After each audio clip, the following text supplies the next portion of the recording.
দাওয়াত ও তাবলীগে বিভক্তি সৃষ্টি করে গেছে ফেসিবাদ। কোন মসজিদ পরিচালনায় কমিটির মধ্যে দ্বন্দ্ব হলে মসজিদ ভাগ করে দেওয়া যায় না। মাদ্রাসা পরিচালনা করতে গিয়ে পরিচালনা কমিটির ভেতরে দ্বন্দ্ব হলে মাদ্রাসা ভাগ করা যায় না। দেশ পরিচালনায় যদি কোন ধরনের ঝামেলা তৈরি হয় দেশটাকে ভাগ করা যায় না।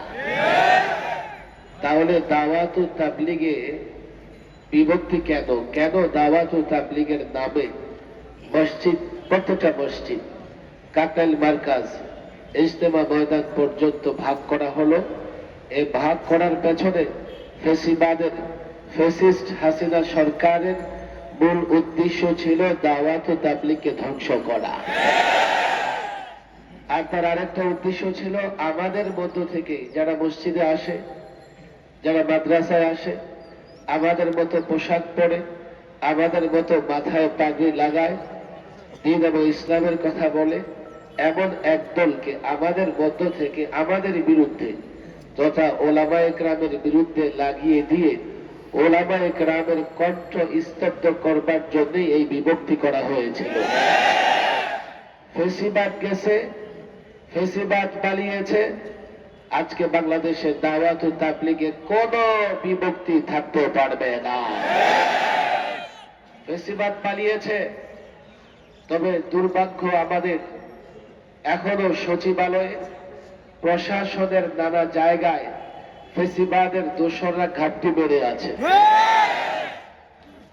যেখানে তুরাগ তীরে হত্যাকাণ্ড সংঘটিত হয়েছে,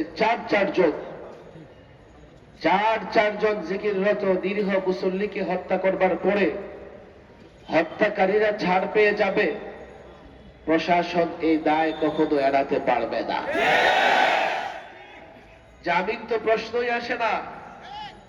যারা জড়িত, যারা উস্কানি দাতা, যারা পেছন থেকে উস্কানি দিয়েছে, যারা ময়দানে নেমে উস্কানি দিয়েছে, প্রশাসনের উচিত প্রত্যেকটা খুনিকে ধরে বিচারের কাঠগড়ায় দাঁড় করাবে।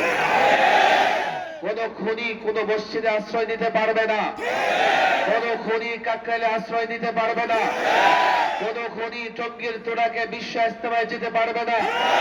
দাওয়াত ও তাবলীগের সাধারণ সাথীদের বলি, নিঃসন্দেহে আপনারা বুঝে গেছেন, আপনাদের সাতপন্থী সাধারণ সাথী যারা, আমি তাদেরকে বারবার বলছি, গোটা বাংলাদেশের প্রোগ্রামগুলোতে তাদেরকে বলবার চেষ্টা করছি, আপনারা যারা এতদিন সাতপন্থী সন্ত্রাসীদের সঙ্গে ছিলেন, এখন আপনারা সম্পর্ক ছিন্ন করেন। খুনিদের সঙ্গে থাকলে আপনাদেরও বিচারের কাঠগড়ায় দাঁড় হতে হবে। দাওয়াত ও তাবলীগের বিভক্তি অবশ্যই দূর হবে। একটু খেয়াল করে শুনেন, মিডিয়ার ভাইরা এখানে আছেন, আজকে তারা নানাভাবে বিভ্রান্তি ছড়াচ্ছে। আমরা কি চাই? ওলামায়ে কেরাম শুরু থেকেই চেয়েছেন দাওয়াত ও তাবলীগের কাজ যেন শান্তিপূর্ণভাবে বাংলাদেশে পরিচালিত হয়। দিল্লির এক ব্যক্তি কেন্দ্রিক যেন এখানে গন্ডগোল না হয়। এখন ওলামায়ে কেরাম সাতপন্থীদের বিরুদ্ধে কেন অবস্থান নিয়েছে? তারা খুনি। আলেমরা কখনোই খুনিদের সঙ্গে থাকতে পারে না। এবং সেই খুনের একটা মিল আছে শাপলা চত্বরে খুনিদের সঙ্গে। শাপলা চত্বরে ফেসিবাদ, ফ্যাসিস্ট হাসিনা সরকারের বাহিনী মধ্য রজনীর পরে লাইট বন্ধ করে নিরীহ মুসল্লিদের উপরে, নবী প্রেমিকদের উপরে যেভাবে ঝাঁপিয়ে পড়েছিল, আমরা দেখেছি তুরাগ তীরেও সেভাবে ফ্যাসিস্টদের দোসর সাতপন্থীরা নিরীহ মুসল্লিদের উপর ঝাঁপিয়ে পড়েছে। সরকার এবং প্রশাসন, আমি উদাত্ত আহ্বান জানাবো, বিষয়টা বুঝবার চেষ্টা করেন। আমরা বারবার বলেছি, সাতপন্থীরা দাওয়াত ও তাবলীগের কল্যাণ নয়, তারা দাওয়াত ও তাবলীগের কাজকে নষ্ট করতে চায়। এই জন্য আজকে দিল্লির কোলে বসে যিনি লালিত পালিত হচ্ছেন, ক্যালকাটায় যিনি অবস্থান করছেন, বাংলাদেশের তাওহীদি জনতার আন্দোলনে 90-এর দশকে দেশ ছেড়ে যিনি পালিয়েছেন, তিনি এখন সাতপন্থীদের পক্ষে কথা বলতেছেন। তাসলিমা নাসরিন কারো পক্ষে কথা বললে আর কোন অস্পষ্টতা থাকে না, সেও তাসলিমা নাসরিনের মতোই। তারা ফ্যাসিস্টদের দুশমন, তারা দাওয়াত ও তাবলীগের দুশমন, তারা ওলামাদের দুশমন।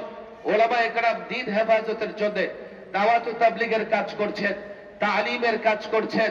ওলামা একরাম রাষ্ট্রীয়ভাবে দ্বীন প্রতিষ্ঠার জন্য, খেলাফত প্রতিষ্ঠার জন্য কাজ করছেন। ওলামা একরাম দেশের পক্ষে কাজ করছেন, জাতির পক্ষে কাজ করছেন, মানবতার পক্ষে কাজ করছেন, মানবাধিকারের পক্ষে কাজ করছেন। আজকে দাওয়াত ও তাবলীগের নামে একটা দলকে যদি ওলামাদের বিরুদ্ধে দাঁড় করিয়ে দেওয়া হয়, তো শুধুমাত্র আলেম ক্ষতিগ্রস্ত হবে না, দ্বীনের প্রত্যেকটা কাজ ক্ষতিগ্রস্ত হবে। সেজন্যই এই তাসলিমা নাসরিন সাতপন্থীদের বড় ভালোবাসেন, বড় মহব্বত করেন, এবং তাসলিমা নাসরিন যাদের কোলে বসে আছেন তারাও সাতপন্থীদেরকে মহব্বত করেন। আর এদেশের মানুষ আমি তো স্পষ্ট বলি, এবার জুলাই এবং আগস্টে যে বিপ্লব হয়েছে, এই বিপ্লব হয়েছে দেশের পক্ষে এবং দেশের দুশমনদের বিরুদ্ধে। বলবে ৭১-এ তারা আমাদের সহযোগিতা করেছে, হ্যাঁ তোমরা তোমাদের স্বার্থে সহযোগিতা করেছো,